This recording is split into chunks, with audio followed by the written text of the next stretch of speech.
Okay guys, so this is going to be the existing HVAC system that we're looking at. Unfortunately, on the bottom of this is not actually any air or anything like that. The furnace is sitting right next to the cold air return drop, which is an 8x24 cold air return drop.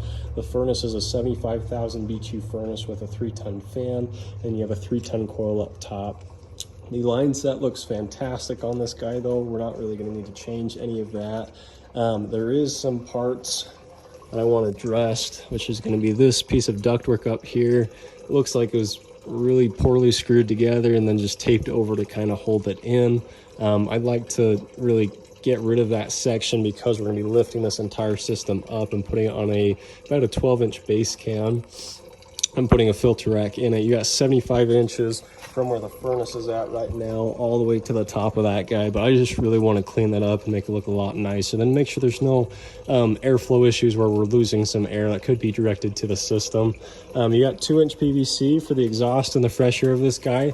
This was cut. I'm not sure if that was functionality purposes, if there was maybe a bird that got stuck in the upper portion of the flue or anything like that, but just double check that for pressure. Same thing with the exhaust. And then you have the natural gas line running from flex into hard pipe for the gas.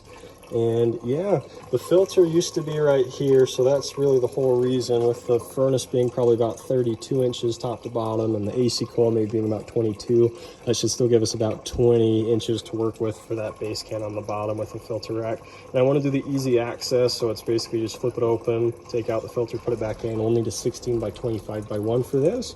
And that's kind of everything that we're looking at in here. You don't have a lot of room, but it is by the garage, which is great. So that's that.